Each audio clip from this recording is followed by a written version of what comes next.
हमारे समाज में ये बहुत बड़ा समाज है, 135 करोड़ की जनसंख्या है, तो उसमें कुछ नौकरी पेशे के लोग शामिल हैं, कुछ छात्र शामिल हैं, कुछ महिलाएं शामिल हैं और कुछ जो अपराधी भी हैं, लेकिन हम उनको अपराधी नहीं कह सकते क्योंकि पुलिस के द्वारा आरोपित किए गए। आपको हम बताना चाहते हैं जहां पर लोगों की नज़र नहीं जाती, तो न्याय चक्र एक स्पेशल जगह पर पहुंचता है और वहां के आंकड़े इकट्ठा करता है, तब अपनी बात कहता है। पूरे देश में राजनीतिक माहौल है, राजनीतिक लोग हैं। अभी आपने देखा कि विधानसभा सत्र खत्म हो गया, कार्रवाई स्थगित हो गई, लेकिन उनके विधायकों को माननीय मुख्यमंत्री ने 5-5 करोड़ रुपए की निधि बढ़ा।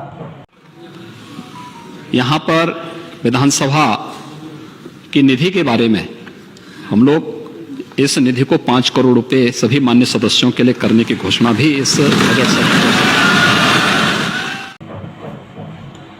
जनता के लिए क्या और जो लोग समाज में जीते हैं उनके लिए क्या क्या वो धन जनहित में सच्चाई के रूप में खर्च होगा या नहीं, ये तो भविष्य तय करेगा।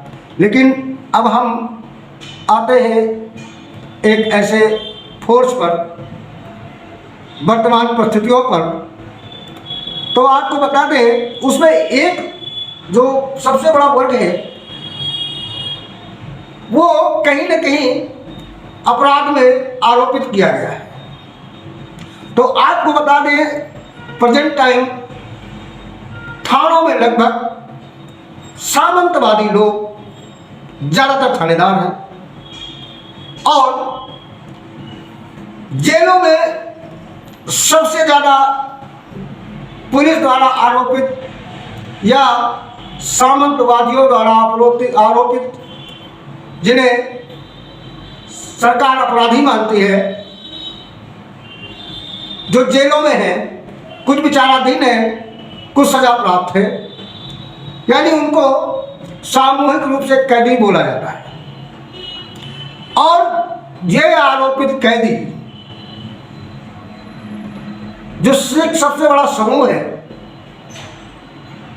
जो अवर्ण समाज से आता है। अवर्ण समाज का मतलब जो सरकारी गजट में है पिछड़े वर्ग से आता है, और पिछड़े वर्ग हमारे यहाँ एक सबसे बड़ी विडंबना है कि पिछड़े वर्ग की लोग परिभाषा करना ही भूल जाते हैं। बैकवर्ड क्लासेस का मतलब है ST ST OBC को मिलाकर पिछड़ा वर्ग कहा गया है, लेकिन यहाँ पर राजनीतिक परिदृश्य को देखते हुए नेताओं ने वोटों के चक्कर में उसे दलित और पिछड़े में बांट दिया है। ये सबसे खतरनाक खेल है जो ठीक नहीं है। तो हम बात कर रहे हैं जेलों में विचाराधीन कैदियों की। तो देश भर में कुल जेलें जो बनी हैं उसमें लगभग 4,88,511 कैदी बंद हैं, जिनमें से 3,71,848 कैदी विचाराधीन। यानी विचाराधीन कैदी का मतलब उनका ट्रायल नहीं हुआ, यानी उनको अंडर ट्रायल कहा जाता है।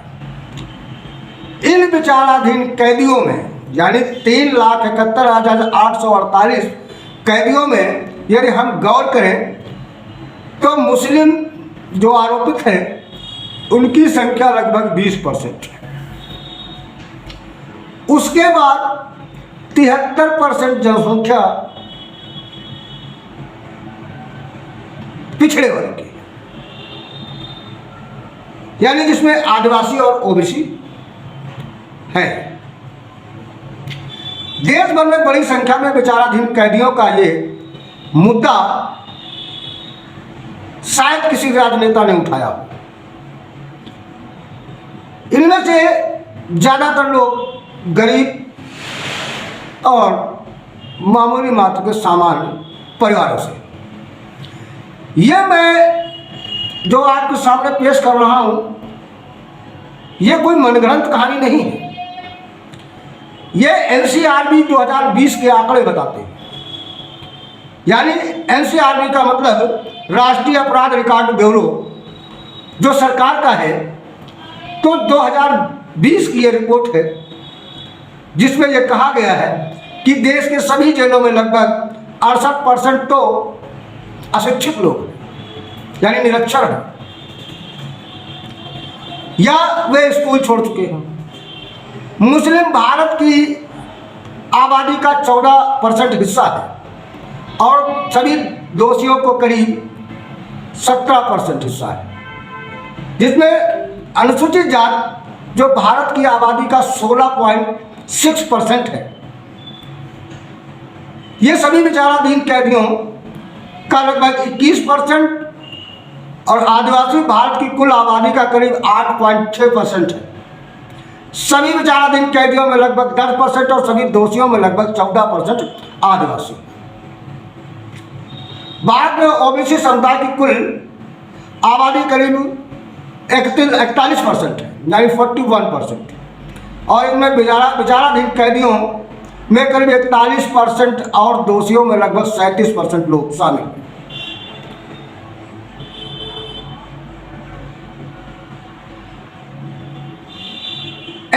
एनसीआरबी की रिपोर्ट तो ये भी कहती है कि विचाराधीन कैदियों में लगभग 30% 1 वर्ष से अधिक समय तक जेल में रहते हैं, जबकि 65% लोग महीने से पहले रिहा ही नहीं होते। अपने आसपास देखिए तो हर सामाजिक आर्थिक माफिया अन्य अपराध में सामंतवादी वर्ग का वर्चस्व मिलेगा, और जेलों में देखिए तो SC ST OBC मुस्लिम भरे पड़े।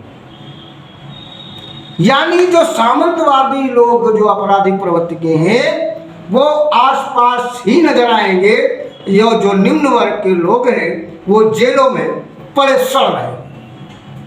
मेरे कहने का तात्पर्य ये था। तो ऐसा क्यों है?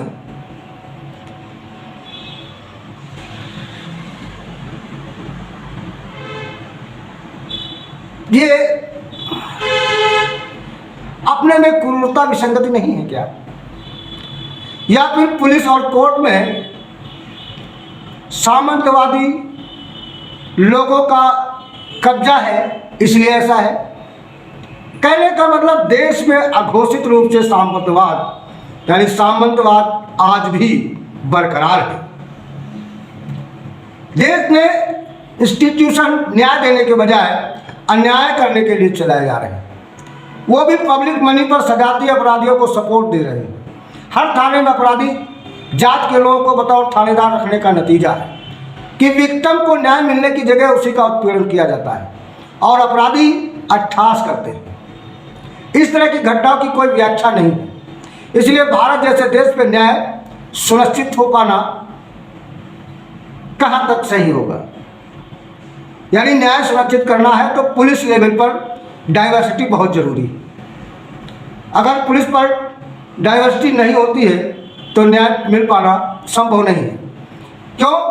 क्योंकि अधिकतम लोग थानेदार हैं, SP हैं, DM हैं, जज हैं, और जज रखने की वर्तमान पॉलिसी न्याय देने के लिए OBC और SC यानी पिछड़े वर्ग और मुसलमानों को कंट्रोल करने और सवर्ण वर्चस्व स्थापित करने के लिए या तो सामंतों का अलग प्रदेश बने या फिर हर संस्था में हर वर्ग की अनुपातिक भागीदारी सुनिश्चित। और जब तक ये नहीं होगा इस देश में कुछ स्वार्थी तत्व राजनीतिक लाभ लेते रहेंगे और उसमें से एक बड़ा तबका वर्ग पीड़ित होता रहेगा। सामाजिक अनुपातिक भागीदारी नहीं मिल सकेगी तो आक्रोश की विचारधारा जलती रहेगी और देश में एक तरह का तूफान छाया रहेगा।